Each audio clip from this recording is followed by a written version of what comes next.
La chute ultime. Costume bleu, robe rouge et un karma implacable.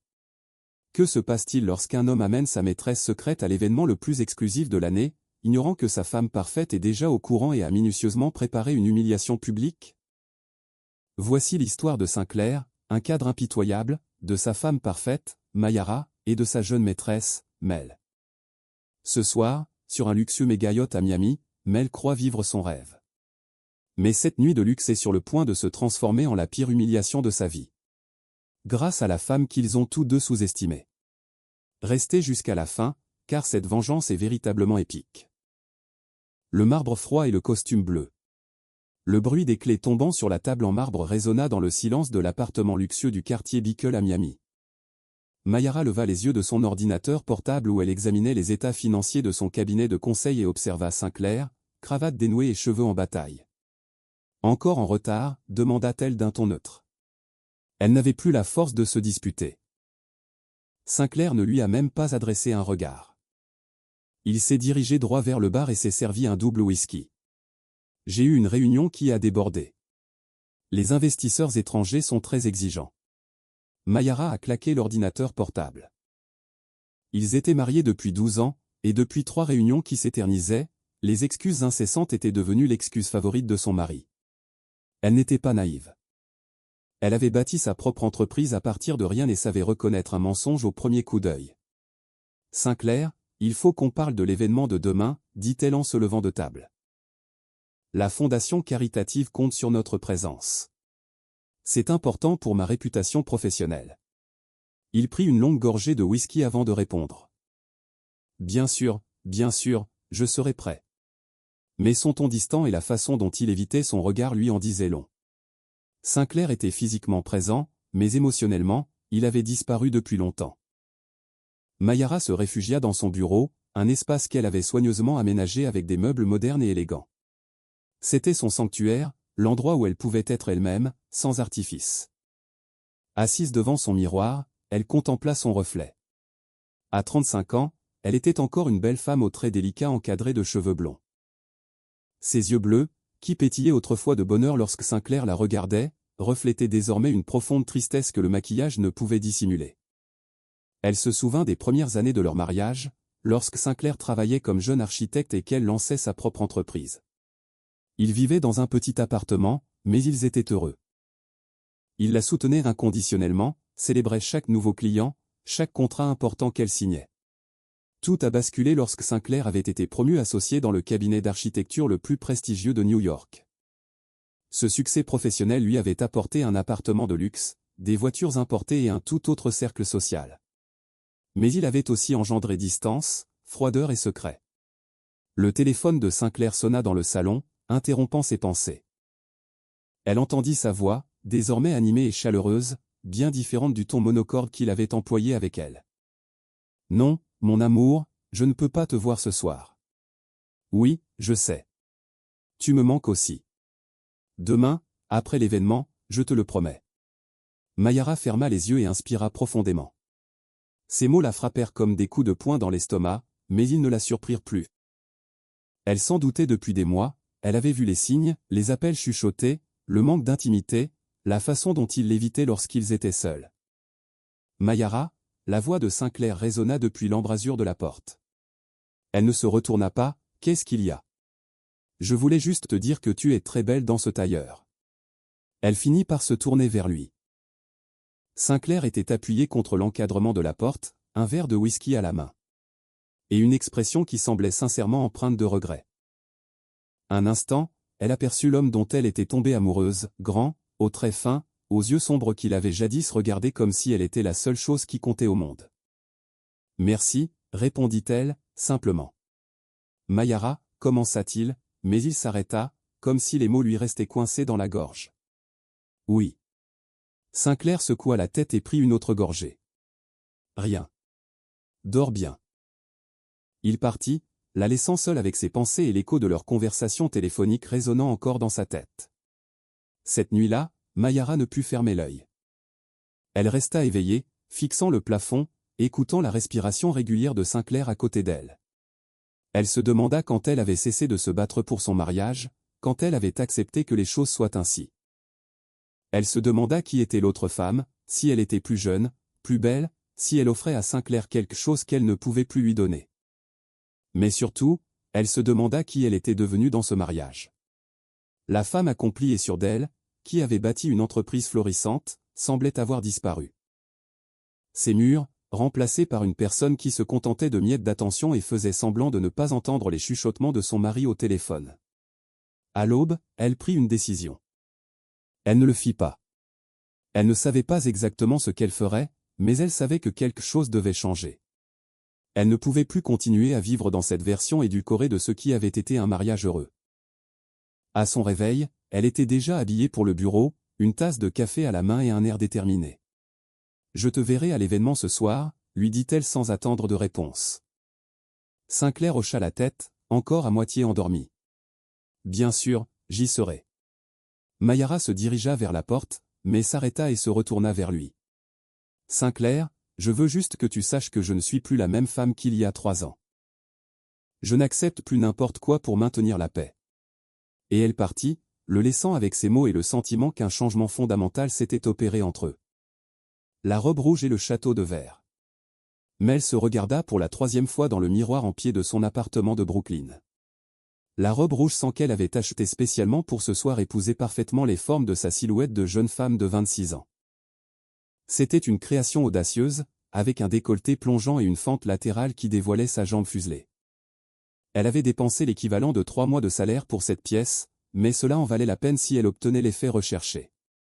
Son téléphone vibra, un message de Sinclair. « Je ne peux pas te voir avant l'événement, mais je te promets que ce soir sera spécial. Je t'aime. » Mel sourit et rangea son téléphone dans sa pochette. Elle était la maîtresse de Sinclair depuis 8 mois, et chaque jour, elle tombait un peu plus amoureuse de lui. Au début, ce n'était qu'une aventure passionnée. Il était plus âgé, un peu naïf, et lui offrait un monde de luxe qu'elle n'avait jamais connu. Mais maintenant, ses sentiments étaient bien réels. L'attirance était intense, et l'idée de le partager avec sa femme l'obsédait. Elle l'avait rencontré lors d'un congrès d'architecture où elle travaillait comme organisatrice d'événements pour un traiteur. Sinclair était arrivé seul, prétextant que sa femme était trop occupée par son travail pour l'accompagner. Mel avait été captivée par sa présence, son sourire charmant et la façon dont il la faisait se sentir comme la seule femme présente. « Tu es magnifique », lui avait-il dit ce premier soir, lors d'un dîner dans un restaurant des plus chics. « Ma femme ne me regarde plus comme tu me regardes. » Et c'est là que tout a commencé. Dîner secret, rendez-vous dans des hôtels discrets, cadeaux onéreux qu'elle devait cacher à ses proches. Sinclair lui avait avoué que son mariage n'était qu'une façade, que Mayara et lui vivaient comme des étrangers sous le même toit, qu'ils ne se voyaient que pour les apparences. « Elle s'intéresse plus à sa compagnie qu'à moi », lui disait Sinclair lors de leurs rencontres intimes. « Avec toi, je me sens revivre, mon amour. Avec toi, je suis l'homme que je veux vraiment être. » Mel s'était persuadée qu'elle sauvait Sinclair d'un mariage sans amour. Elle s'était persuadée qu'elle méritait son bonheur, qu'elle méritait de l'avoir rien que pour elle. Et ce soir, au gala, elle ferait enfin partie de son monde. Elle rencontrerait ses amis, serait vue à ses côtés, ne serait-ce qu'en tant qu'invitée d'affaires. Sa meilleure amie, Carly, l'avait mise en garde à plusieurs reprises contre les dangers d'une relation avec un homme marié. « Mel, ma chérie, les hommes disent toujours elle s'éclaircit la gorge qu'ils vont quitter leur femme, mais combien le font vraiment ?» Carly avait soupiré, secouant la tête d'un air inquiet. « Il dit ça depuis des mois, Mel. S'il voulait vraiment être avec toi, il aurait déjà pris sa décision. » Mais Mel ne voulait rien entendre. Elle était convaincue que Sinclair avait juste besoin de temps, qu'il finirait par choisir le véritable amour plutôt que les conventions sociales. Le taxi arriva et Mel monta, jetant un dernier coup d'œil à son reflet dans la vitre. Elle était nerveuse, mais excitée. Ce soir marquerait le début de sa vraie vie avec Sinclair. Elle en était certaine. Alors que le taxi filait vers le centre-ville de Miami, Mel était loin d'imaginer que, quelques heures plus tard, son monde s'écroulerait de la manière la plus humiliante qui soit. Elle ne pouvait se douter que la femme qu'elle avait sous-estimée pendant des mois allait lui donner une leçon inoubliable. Dans un autre quartier de la ville, Mayara se préparait pour l'événement avec un calme qu'elle n'avait pas ressenti depuis des années. Elle portait un tailleur bleu marine, ses cheveux étaient coiffés en un chignon élégant et discret, et elle avait choisi des bijoux discrets mais précieux. Elle paraissait professionnelle, sophistiquée et parfaitement maîtresse d'elle-même. Mais intérieurement, elle avait pris une décision qui allait tout changer. Ce matin-là, en quittant son domicile, elle ne s'était pas rendue directement à son bureau. Elle avait plutôt consulté un détective privé qu'un ami lui avait discrètement recommandé des mois auparavant. « Je dois connaître la vérité », avait-elle dit à l'homme d'âge mûr à l'air grave qu'il avait reçu dans un bureau discret du centre-ville. « Il me faut des preuves. » Le détective lui avait tendu une épaisse enveloppe en papier craft. « Tout est là, madame. Photos, relevés d'hôtel, historique d'appel. » « Je suis désolé. » Mayara avait payé. Elle avait pris l'enveloppe et était retournée à son bureau, mais elle ne l'avait pas ouverte. Elle n'avait pas besoin de voir les photos pour savoir que son mari la colère était retombée. Il lui fallait maintenant décider comment gérer la situation. Et maintenant, en passant les boucles d'oreilles en diamant que Sinclair lui avait offertes pour leurs 10 ans de mariage, elle savait exactement ce qu'elle allait faire. Ce soir, devant tout le gratin de Miami, elle allait reconquérir sa dignité. 3. La scène publique et le baiser secret. L'hôtel Fontainebleau de Miami Beach scintillait de lumière dorée lorsque Mayara et Sinclair arrivèrent dans leur Mercedes-Benz noire.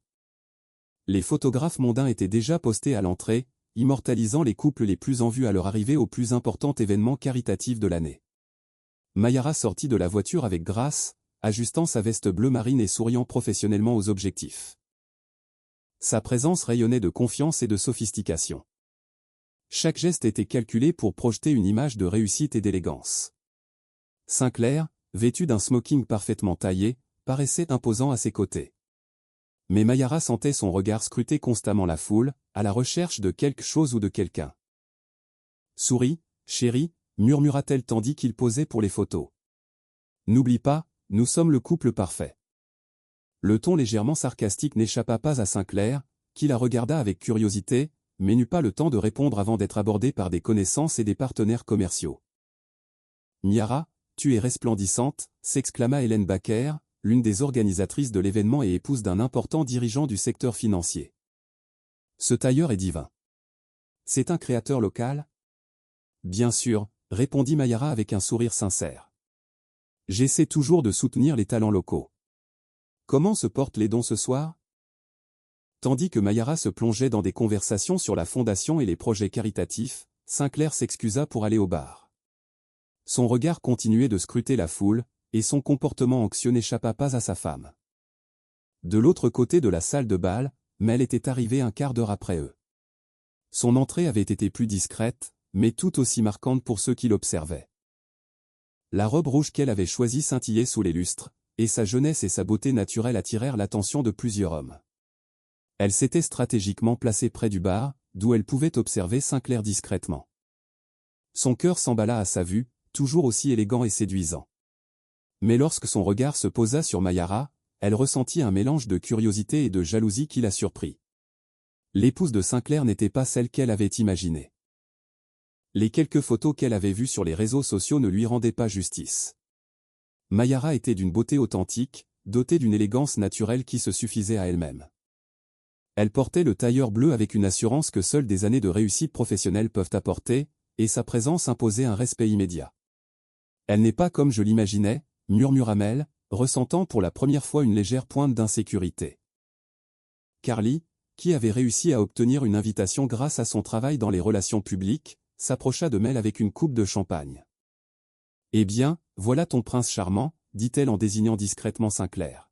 « Et je suppose que cette élégante dame en tailleur bleu est l'épouse qui, paraît-il, le rend si malheureux. » Mel suivit le regard de son ami et observa Mayara interagir avec les autres invités. Il était évident qu'elle était respectée et admirée dans ce cercle social.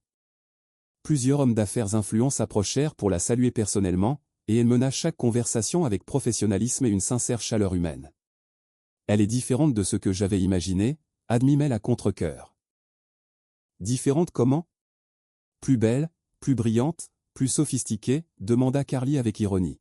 « Mel, cette femme n'a pas l'air d'avoir négligé son mari. On dirait qu'elle pourrait acheter son mari si elle le voulait. » Mel ne répondit pas, mais les paroles de son ami la troublèrent plus qu'elle ne voulait l'admettre. Pendant ce temps, Sinclair avait réussi à se placer au bar et envoya discrètement un message à Mel, « Tu es magnifique.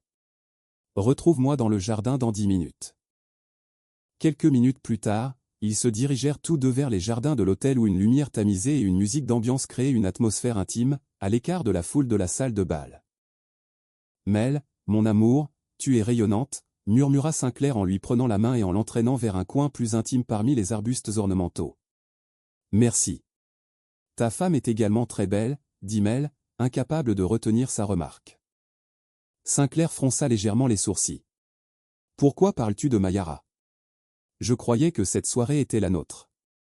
C'est juste que je l'observe, et elle ne ressemble pas à la femme malheureuse et délaissée que tu as décrite. » Sinclair se rapprocha d'elle et prit son visage entre ses mains. « Mon amour, les apparences sont trompeuses. Yara est très douée pour maintenir les apparences, mais, toi et moi connaissons la vérité. Nous savons que ce que nous avons est réel. » Il se pencha pour l'embrasser, et Mel se laissa emporter par ses paroles réconfortantes et la passion qu'elle ressentait toujours dans ses bras. Ce qu'ils ignoraient tous les deux, c'est que Mayara avait remarqué l'absence de son mari dans la salle de bal et, suivant son intuition, était sortie à sa recherche.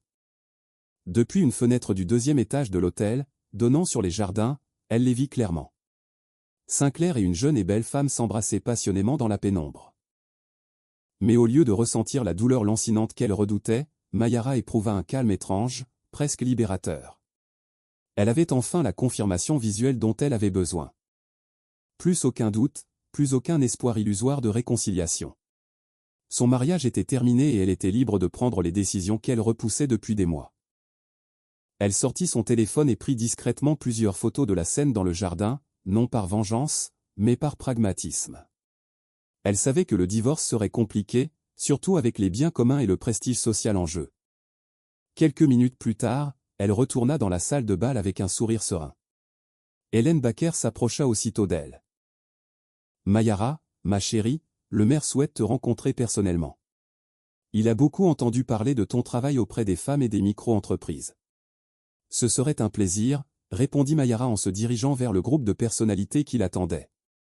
Tout en discutant avec le maire et d'autres hauts fonctionnaires de ses projets professionnels et de son engagement pour des causes sociales, Mayara se sentait plus elle-même qu'elle ne l'avait été depuis des années. Libérée du fardeau émotionnel de faire semblant que son mariage fonctionnait, elle pouvait se concentrer sur l'essentiel, son travail, son impact social et son avenir. Lorsque Sinclair et Mel revinrent séparément dans la salle de bal, à quelques minutes d'intervalle, Mayara les observa avec un intérêt quasi mystérieux.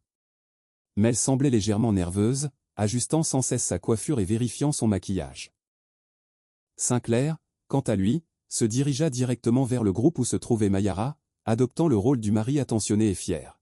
« Excuse-moi de t'interrompre, » dit Sinclair en posant une main possessive sur le bas du dos de Mayara.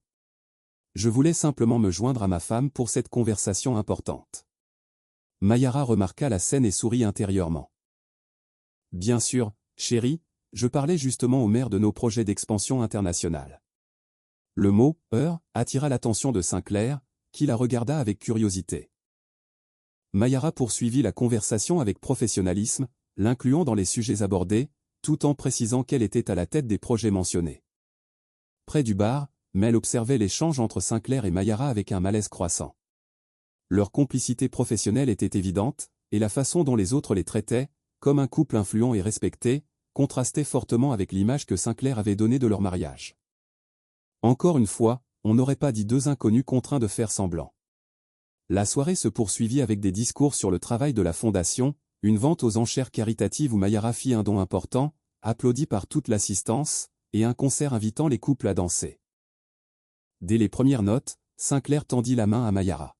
« Veux-tu danser, mon amour ?» Pour la première fois de la soirée, Mayara hésita. Danser avec lui semblait hypocrite, maintenant qu'elle était certaine de son infidélité. Mais elle réalisa aussi que c'était peut-être la dernière fois qu'ils se comportaient comme mari et femme en public.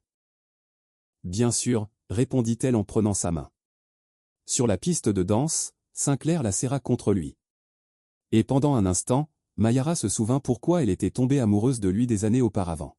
« Tu es magnifique ce soir », murmura-t-il à son oreille tandis qu'il tournait lentement. « Merci », répondit-elle sans la chaleur émotionnelle que ces mots suscitaient habituellement. « Mayara, j'ai l'impression que nous nous sommes éloignés ces derniers temps. On pourrait peut-être planifier des vacances. Juste tous les deux.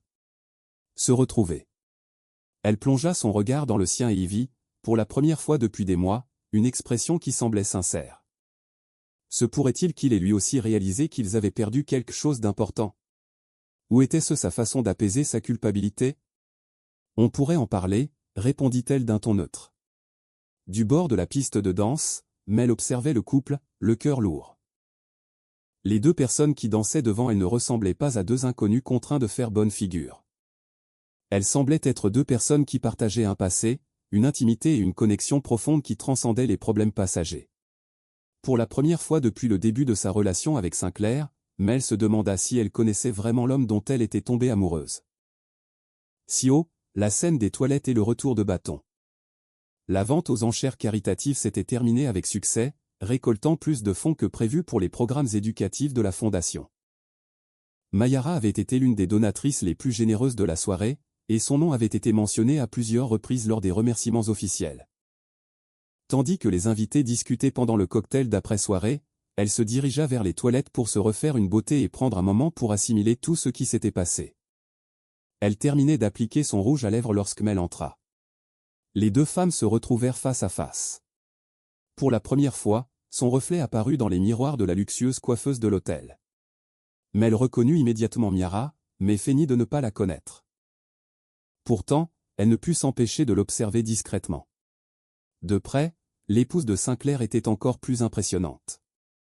Sa peau était parfaite, ses traits délicats et pourtant affirmés, et elle dégageait une élégance naturelle qui ne s'achetait ni ne s'apprenait. Mayara, quant à elle, observait la jeune femme en robe rouge avec un intérêt clinique. Elle était belle, indéniablement de cette beauté juvénile à laquelle les hommes d'âge mûr ne pouvaient résister. Mais il y avait en elle quelque chose de plus, une vulnérabilité que Mayara reconnaissait pour l'avoir aperçue dans le miroir durant les dernières années de son mariage. « Jolie robe », commenta Mayara d'un ton désinvolte en rangeant son rouge à lèvres dans son petit sac à main. Mel sursauta légèrement. « Merci. Votre tailleur est également très élégant. » « Merci. Est-ce la première fois que vous assistez à cet événement? » « Oui, je suis venu en tant qu'invité d'une société partenaire. » Mel se sentit mal à l'aise avec ce mensonge, surtout sous le regard intelligent de Mayara. « Intéressant. Et vous, quel est votre métier? » Mel hésita un instant. « Je suis coordinatrice. J'organise des événements d'entreprise. » Ah, ça doit être un travail très prenant, surtout quand il faut gérer des relations compliquées avec les clients. Le ton de Mayara restait amical, mais quelque chose dans ses paroles mit Mel mal à l'aise. C'était comme si cette femme pouvait lire en elle. Parfois, c'est compliqué, admit Mel, sans savoir pourquoi elle se sentait obligée d'être honnête. Mayara se rapprocha légèrement, maintenant le contact visuel à travers le miroir. Permettez-moi de vous donner un conseil. De femme à femme, lorsqu'on se retrouve confronté à des situations complexes, surtout celles impliquant des personnes mariées, il est important de se rappeler que les apparences sont souvent trompeuses. Le cœur de Mel se mit à battre plus vite. Se pourrait-il que Mayara le sache, ou était-ce simplement une étrange coïncidence? Je ne suis pas sûr de comprendre ce que vous voulez dire, murmura Mel. Mayara sourit doucement, mais ses yeux bleus reflétaient une intelligence vive. Je dis simplement que les hommes mariés ont tendance à raconter des histoires bien particulières sur leur mariage lorsqu'ils veulent justifier certaines décisions, mais la réalité est généralement plus complexe qu'ils ne le laissent entendre. Mel sentit l'atmosphère des toilettes s'alourdir. Cette femme savait assurément quelque chose, mais sa façon d'aborder le sujet était si subtile que Mel ne pouvait en être tout à fait sûr. « Eh bien, dit Mel en s'efforçant de garder son calme, je suppose que chaque mariage a ses particularités. » Exactement, répondit Mayara en appliquant une dernière couche de rouge à lèvres. Par exemple, mon mari et moi avons connu des hauts et des bas, comme tous les couples. Mais après 12 ans de mariage, j'ai appris que lorsqu'un homme désire vraiment une autre femme, il ne cherche pas d'excuses alambiquées pour se justifier. Il prend simplement la décision et en assume les conséquences. Ces mots frappèrent Mel comme une gifle. L'implication était claire. Sinclair ne l'avait pas choisi au détriment de son mariage. Il avait choisi de concilier les deux, préservant sa vie conjugale tout en vivant une liaison extra-conjugale. Je devrais retourner à la soirée, marmonna Mel en se dirigeant vers la porte. Bien sûr, répondit gentiment Mayara. Passez une bonne fin de soirée.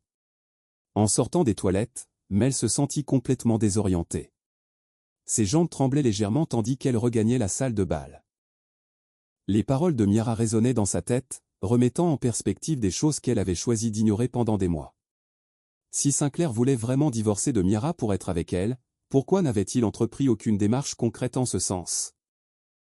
Pourquoi continuait-il à vivre avec sa femme, à assister à des événements mondains comme un couple parfait, à maintenir les apparences d'un mariage solide? Mel se dirigea vers le bar et commanda un double whisky, ayant besoin de quelque chose de fort pour calmer ses nerfs. En attendant son verre, elle sentit une présence à côté d'elle. Mel? C'était Carly qui l'observait de loin. Tu as l'air pâle. Que s'est-il passé? Je crois que je viens de parler à la femme de Sinclair, murmura Mel en prenant le whisky et en le vidant d'un trait. Quoi? Elle t'a reconnu? Je ne sais pas, mais elle a dit des choses. Carly, je crois qu'elle est au courant pour nous. Carly regarda Mayara qui était revenue dans la salle de bal, en pleine conversation animée avec un groupe d'hommes d'affaires. Mel, cette femme n'a pas l'air de quelqu'un qui vient de découvrir que son mari la trompe. Elle a l'air parfaitement calme. Exactement. Et c'est ce qui m'inquiète. Pendant ce temps, Mayara avait repris ses activités sociales avec une énergie renouvelée. La rencontre aux toilettes avait confirmé ses soupçons concernant la maîtresse de son mari. Mel était jeune, belle, mais aussi naïve.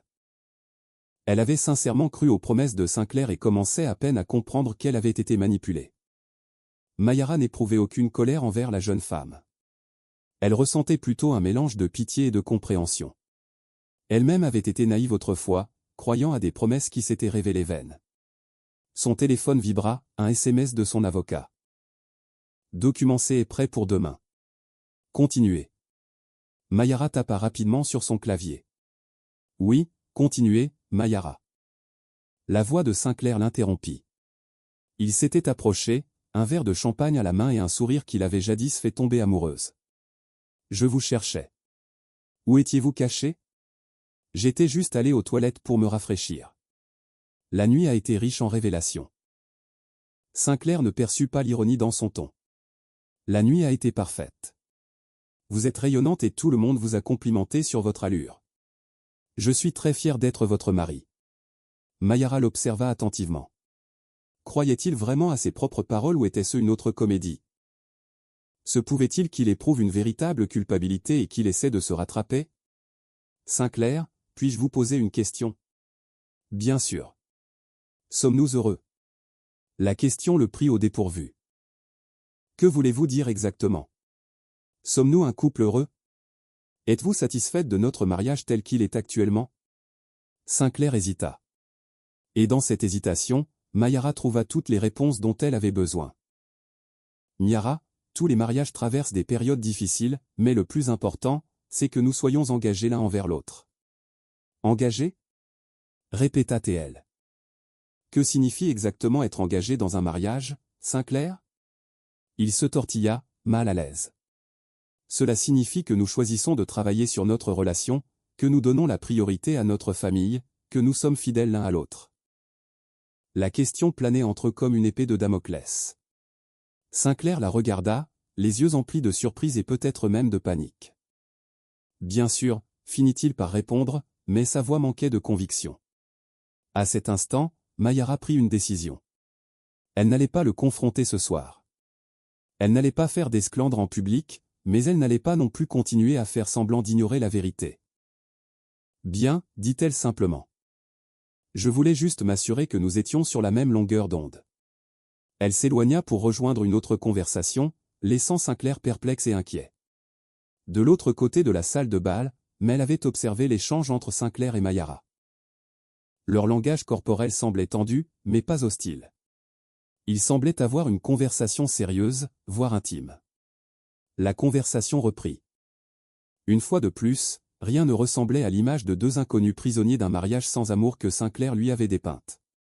Carly s'approcha avec un autre verre de vin. Mel, il faut qu'on parle de quoi?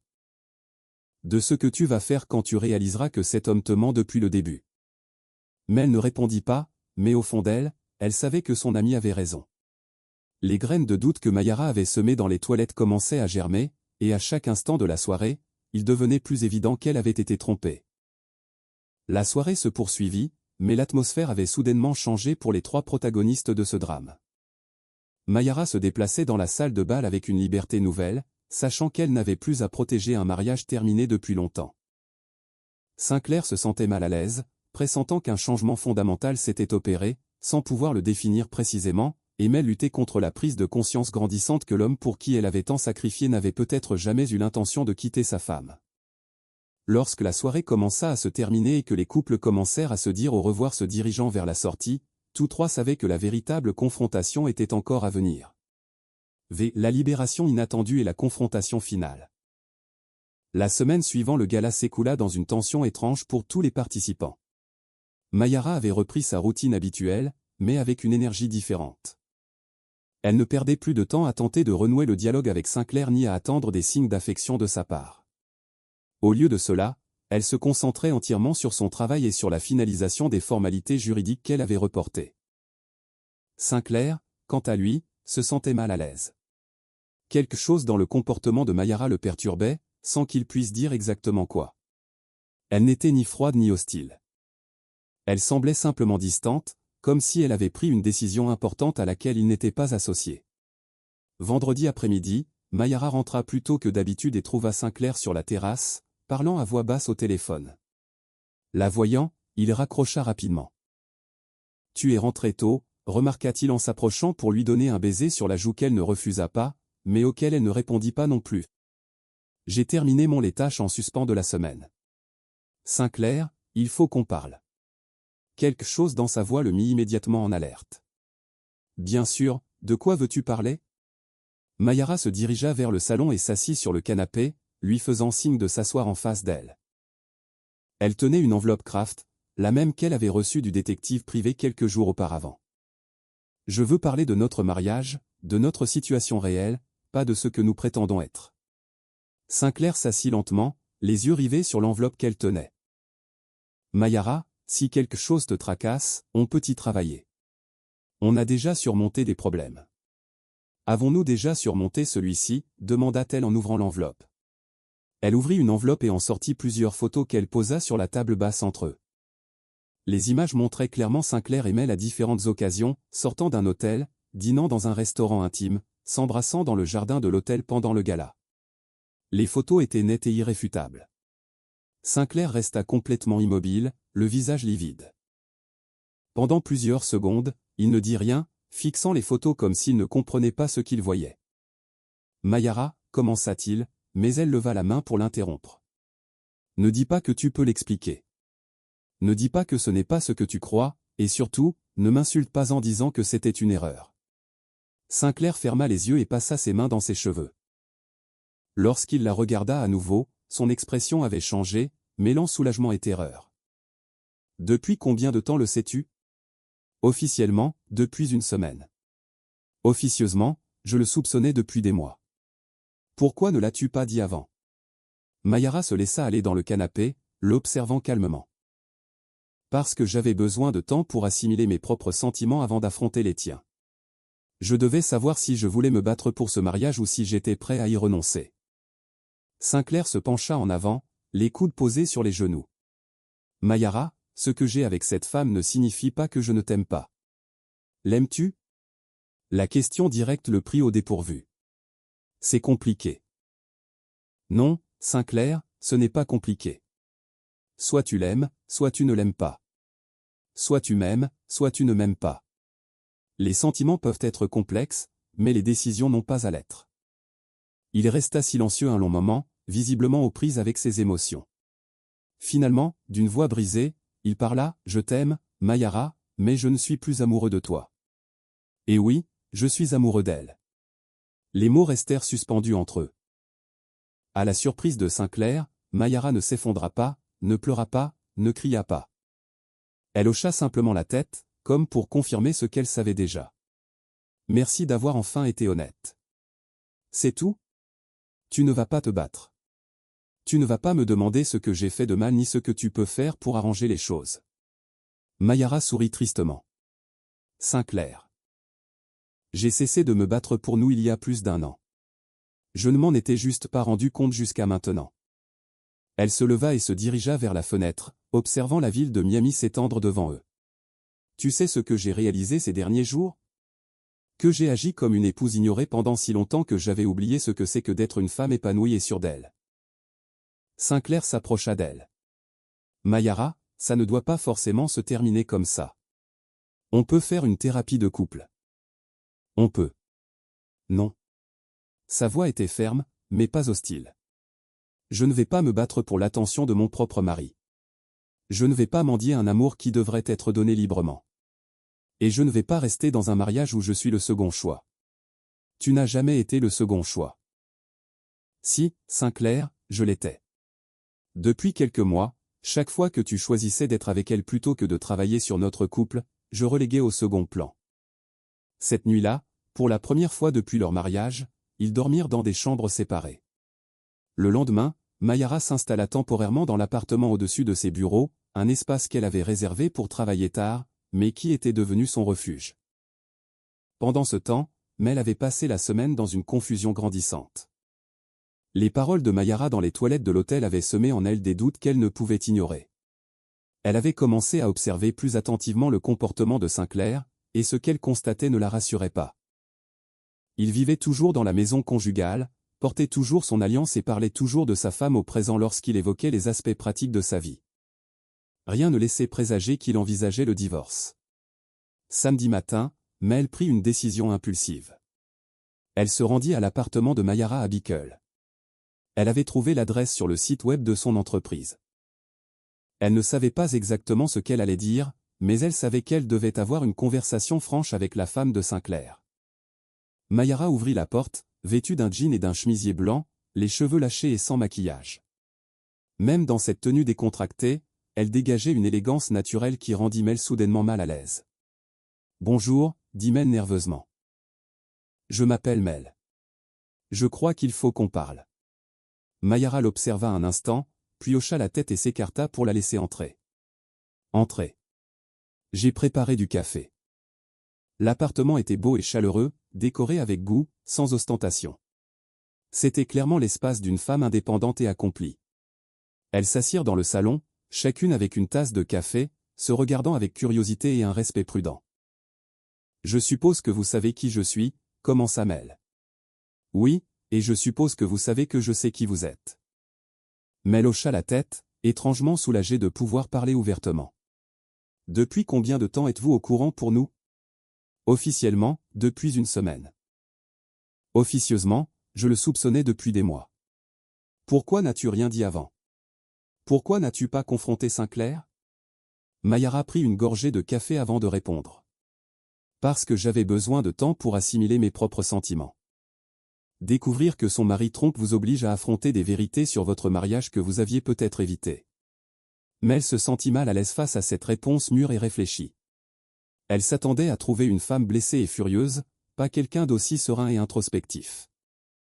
Mayara, je tiens à ce que tu saches que je n'ai jamais voulu te faire de mal. Je sais. Et je sais aussi que Sinclair t'a probablement dit que notre mariage était déjà brisé. Que nous étions deux étrangers vivant sous le même toit. Mel acquiesça, surprise par la justesse de l'observation. Il t'a dit qu'il allait me demander le divorce. Oui, il a dit qu'il attendait juste le bon moment. Mayara sourit sans joie. Mel, puis-je te demander quel âge tu as? 26 ans. À 26 ans, je croyais aussi que les hommes mariés qui disaient vouloir quitter leur femme le feraient vraiment. Maintenant, à 35 ans, je comprends que les hommes qui veulent vraiment mettre fin à leur mariage le font tout simplement. Ils ne cherchent pas d'excuses alambiquées ni n'attendent le moment parfait. Les mots de Mayara firent mouche, comme elle l'avait craint. Tu crois donc qu'il n'a jamais eu l'intention de te quitter? Je pense que Sinclair voulait les deux. La stabilité et le respect social que je lui offre en tant qu'épouse, et l'excitation et la passion que tu lui procures en tant que maîtresse. Et pendant un temps, il a réussi. Les larmes montèrent aux yeux de Mel. Je me sens si bête. Tu n'es pas bête. Tu es jeune. Et tu as été manipulé par un homme qui t'a dit exactement ce que tu voulais entendre. Ça ne te rend pas bête. Ça te rend humaine. La compréhension et la douceur dans la voix de Mayara firent pleurer Mel. Je l'aime. Vraiment. Je sais. Et il t'aime probablement aussi, à sa façon. Mais l'amour ne suffit pas toujours, surtout quand il est fondé sur des mensonges et des demi-vérités. Elles restèrent silencieuses pendant plusieurs minutes, chacune perdue dans ses pensées. « Qu'est-ce que tu vas faire maintenant ?» finit par demander Mel. « Je vais divorcer. J'ai déjà engagé un avocat. J'ai entamé les démarches. Et je vais reconstruire ma vie et redevenir la femme indépendante que j'étais. Et toi, que devrais-tu faire ?» Mayara la regarda avec une compassion sincère. « Cette décision t'appartient, Mel. Mais si tu me permets un conseil, ne te contente pas d'être le second choix d'un homme. Tu mérites d'être la priorité de quelqu'un, pas un secret. » Mel hocha la tête en essuyant ses larmes. « Puis-je te poser une dernière question ?»« Bien sûr. Me détestes-tu » Mayara réfléchit attentivement à la question. « Non, je ne te déteste pas. En fait, je te remercie. »« Tu me remercies ?» ?»« Oui. Parce que ta relation avec Sinclair m'a forcé à affronter la vérité sur mon mariage. Elle m'a forcé à cesser de m'accrocher à quelque chose qui était terminé depuis longtemps.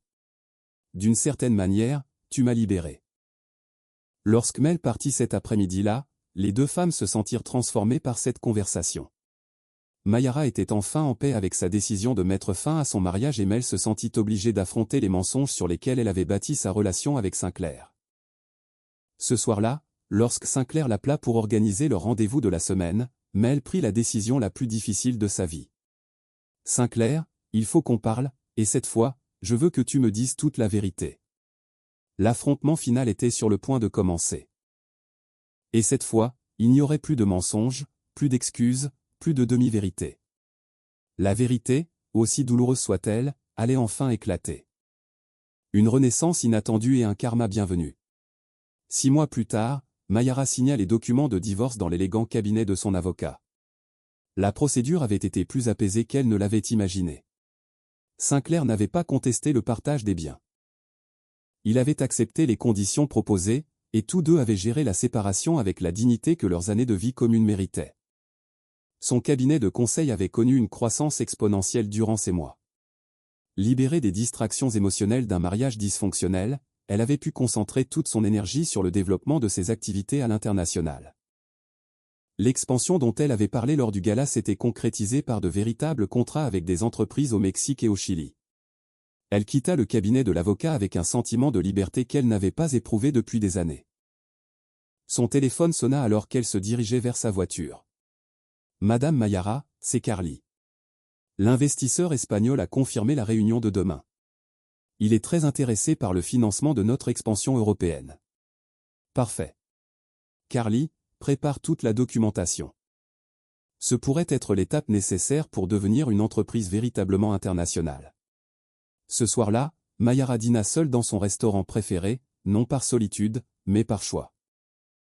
Elle avait redécouvert le plaisir d'être seule, de prendre des décisions sans avoir à tenir compte des désirs ou des besoins d'autrui. Son téléphone vibra, un message d'Hélène Baker. « Mayara, ma chérie, serais-tu disponible pour être l'invitée d'honneur du gala de l'année prochaine ? Nous souhaitons mettre en lumière des femmes entrepreneurs inspirantes. » Elle sourit en répondant, « Ce serait un honneur. » Ailleurs dans le pays, Mel était retournée vivre à Atlanta 3 mois auparavant. Après sa conversation avec Mayara et l'affrontement final avec Sinclair, elle décida qu'elle avait besoin de prendre ses distances avec Miami et tout ce que cette ville représentait. Elle avait quitté son emploi dans l'événementiel d'entreprise et accepté un poste dans une agence de marketing digital dirigée par de jeunes entrepreneuses. Sa relation avec Sinclair s'était terminée de la manière la plus prévisible. Il avait promis de changer, juré de divorcer sur le champ, supplié pour une autre chance, mais Mel avait déjà vu la vérité et ne pouvait plus l'ignorer. Ce n'est pas une question d'amour, lui avait-elle dit lors de leur dernière conversation. C'est une question de mensonge. Et j'ai participé à ce mensonge parce que je voulais y croire. À présent, elle travaillait sur une campagne pour une coopérative d'artisanes. Pour la première fois depuis des années, Mel avait l'impression de construire quelque chose d'authentique. Elle avait commencé une thérapie, renoué avec des amis qu'elle avait négligés pendant sa relation secrète et reconstruisait peu à peu sa confiance en elle. Quant à Sinclair, après le divorce, il avait emménagé dans un appartement moderne mais impersonnel. Son travail continuait de bien marcher, mais il lui semblait vide d'une manière qu'il n'avait pas anticipée. Il avait perdu 2 femmes extraordinaires en essayant de les concilier. Et maintenant, il comprenait la vérité des paroles de Mayara, le bonheur ne se construit pas sur le mensonge. Il avait tenté de contacter Mel à plusieurs reprises, mais elle avait été claire, elle avait rompu tout contact. Il avait envisagé une réconciliation avec Mayara, mais il savait que ce chapitre de leur vie était définitivement clos. Un soir, alors qu'il dînait seul, il réalisa que pour la première fois depuis des années, il allait devoir se confronter à sa véritable nature, sans le reflet des femmes de sa vie. Une perspective terrifiante, mais nécessaire. L'année suivante, au gala, Mayara arriva seule, vêtue d'une élégante robe noire créée spécialement pour elle par une jeune créatrice talentueuse. En tant qu'invitée d'honneur, elle parla du pouvoir de la renaissance personnelle et professionnelle, de l'importance de prendre des décisions difficiles pour vivre en accord avec soi-même, et de la valeur de transformer les crises personnelles en opportunités de croissance. Parfois, dit-elle au micro, en regardant l'assistance composée de couples élégants. Les expériences les plus douloureuses de notre vie sont celles qui nous poussent vers une version plus authentique de nous-mêmes. L'essentiel est d'avoir le courage d'embrasser cette transformation au lieu d'y résister.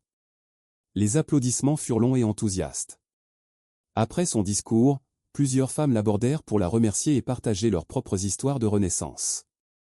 Alors que son chauffeur la ramenait chez elle, Mayara repensa à l'année écoulée. La douleur du divorce avait été bien réelle, mais l'épanouissement personnel et professionnel qu'elle avait connu l'avait été tout autant. Elle avait appris qu'il est parfois nécessaire de renoncer à la vie que l'on croyait désirer pour trouver celle dont on a vraiment besoin. Son téléphone sonna, un message de son assistante. Réunion confirmée avec les investisseurs japonais pour la semaine prochaine. Ce pourrait être le début de nos activités en Asie. Mayara sourit, rangea son téléphone et se tourna vers l'avenir avec une excitation qu'elle n'avait pas ressentie depuis des années. Elle était enfin libre d'écrire sa propre histoire sans avoir à tenir compte de personnes qui ne reconnaissaient pas son rôle principal. Aux quatre coins du pays, 3 personnes autrefois liées par un triangle amoureux douloureux empruntaient désormais des chemins séparés vers une version plus authentique d'elles-mêmes. Malgré les épreuves traversées, chacune avait tiré de précieux enseignements sur l'amour, l'honnêteté et l'importance de choisir la vérité plutôt que le confort. C'est la dure réalité du karma. Mayara a préféré le respect de soi à l'hypocrisie, et Mel a choisi la vérité plutôt qu'un beau mensonge. Qui a vraiment gagné? Dites-le nous en commentaire. Si vous avez aimé cette histoire de transformation radicale et d'émancipation, n'hésitez pas à liker et à vous abonner.